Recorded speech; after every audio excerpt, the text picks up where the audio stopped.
Hi, today I want to talk to you a little bit about how you can make your own, well, quote unquote, supplements, basically your own mixtures of different therapeutic plants that you can then add in the winter. So that's what I do to your smoothies for that extra vitamin and mineral kick, as well as obviously to enhance whatever else you're trying to do, because obviously they have such a wide range of different properties. And in fact, I have talked previously about the properties of most of the plants that I have here. So if you haven't seen my other videos, particularly the ones where I talk about juicing, but there are also a couple of other ones where I give some tips in terms of how to collect those herbs and what the properties are. So I'll encourage you to go and see those videos either after this one or even before you continue, and I will link them in the description under the video. So these are already dried. So here we've got a stinging nettle. So I have a jar here. I'm going to have a lot more because in terms of my mixtures for the winter, the dandelion and the nettle will sort of make the bulk of it, and then I'll be adding different other things. So here I've got some dried dandelion leaf, and here I've got some dandelion flower.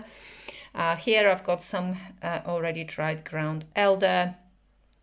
This is young shoots of larch, also already dried. Here I've got some daisies, not doing great. I need to collect a lot more of those.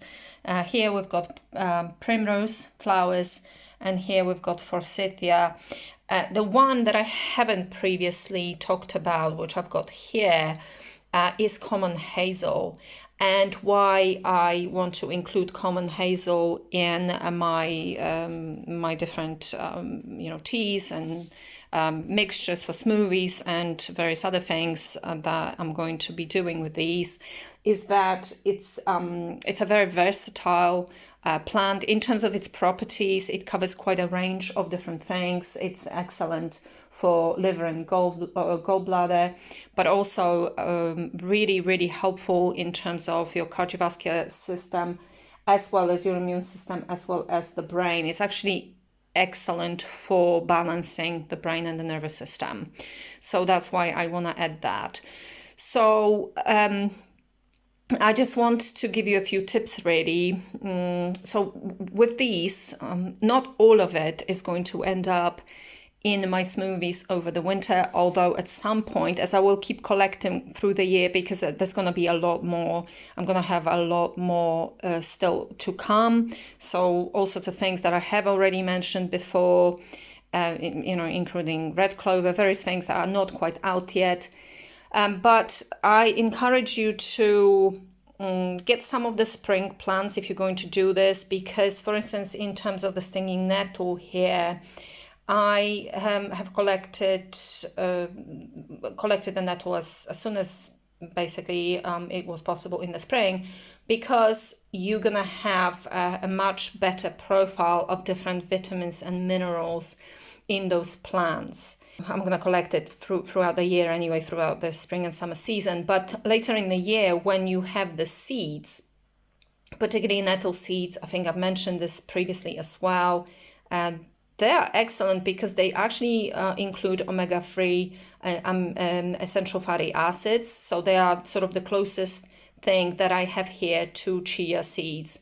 And so I will also collect some nettles when they have the seeds, and I'll dry them the same way as I've dried these ones. So in terms of drying, let me just talk you through that. I dry naturally as much as possible. So I will collect, if I collect the nettle, obviously I collect initially with a stalk, and the same goes for most plants. Maybe with the exception of what we have here, the common hazel and also dandelion, which is just a leaf to begin with. But for instance, ground elder also is on the stalk. So with nettles in particular, You can do different things. You can, for instance, tie them in bunches and just hang them somewhere to dry. You can, and likewise with the other plants, you can spread them on the tray. Just make sure that if you have a lot of plant material, that you are regularly going to move it around. So there's a lot of airflow through the material and there is no mold that can set in. Now, if you have, let's say, damp conditions for whatever reason, maybe it's a wet spring or something like that, what you can also do is you can obviously use a dehydrator and use it on sort of around the kind of 40-degree mark. Or you can even, after drying it naturally for a little bit, because I definitely give them at least a few days of natural drying, I sometimes I put them maybe in the oven. I use a dehydrator myself, but if you don't have that, you can put your oven on for sort of like 30-40 degrees if you're able to do that, and then you are going to be able to just take it all the way in terms of the drying process. I find that flowers don't really need that. So just some natural sort of drying for them is absolutely fine. And in terms of taking the leaf off the stalk, so for instance, with the stinging nettle here, I've taken the leaves off after I've dried them. And that you can do without any gloves because it loses its sting after it's dried, so that's absolutely fine.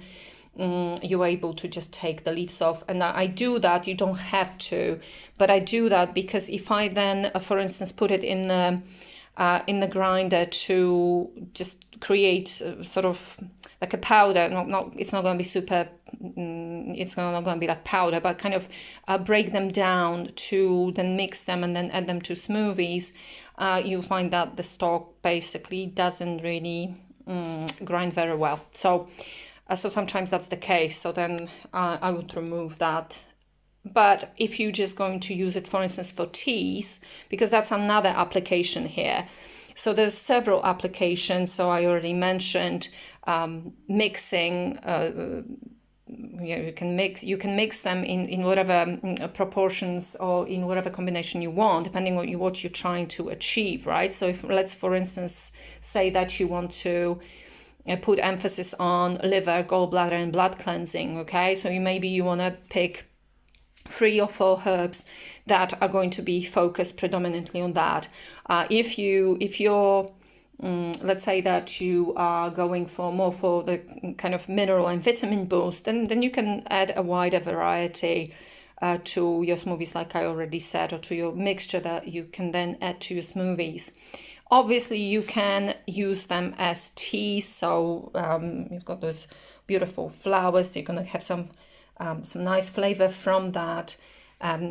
But also clearly a nettle tea or any of these, whether it's hazel or dandelion or even the ground ivy or whatever other plants I'm going to continue to add to this, all of them can obviously be consumed as infusions, and some of these will end up in different sort of balms and salves that I'm going to make.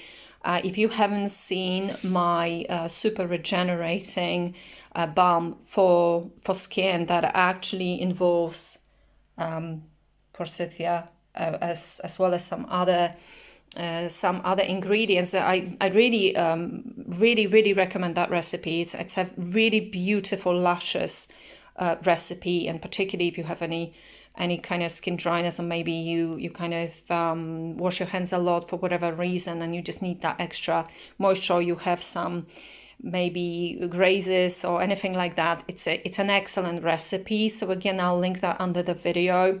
There's 2 parts to it also. So that is what I wanted to share.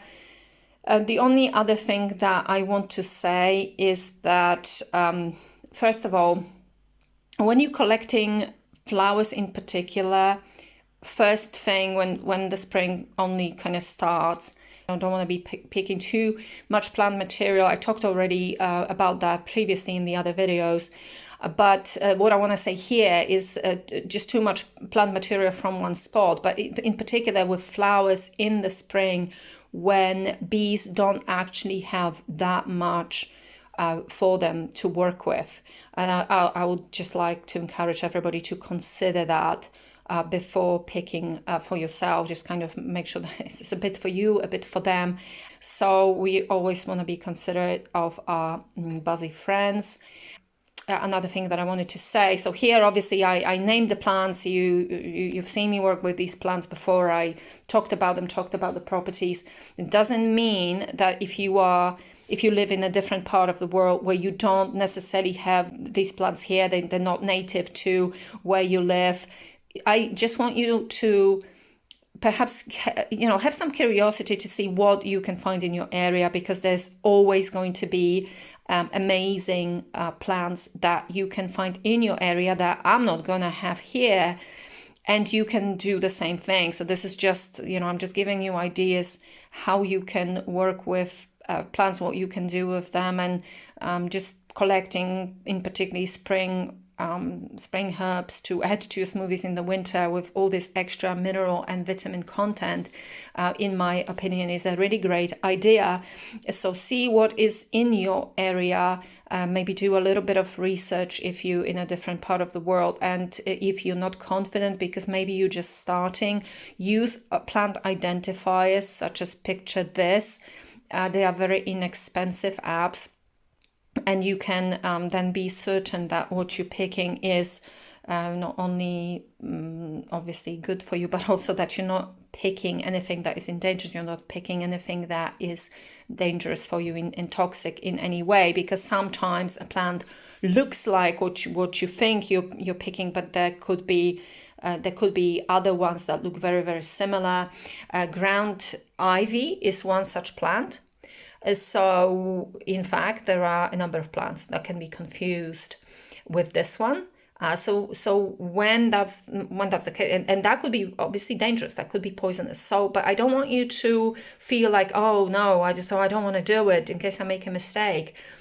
Simply, if you are unsure, use apps, use resources that are readily available everywhere online. Also, do a little bit of research in terms of looking at the picture of the plant, and there are a lot of diagrams that will tell you with this plant, the leaf should look like this, or it should look like this, or the stalk, you're looking for this, you're looking for that.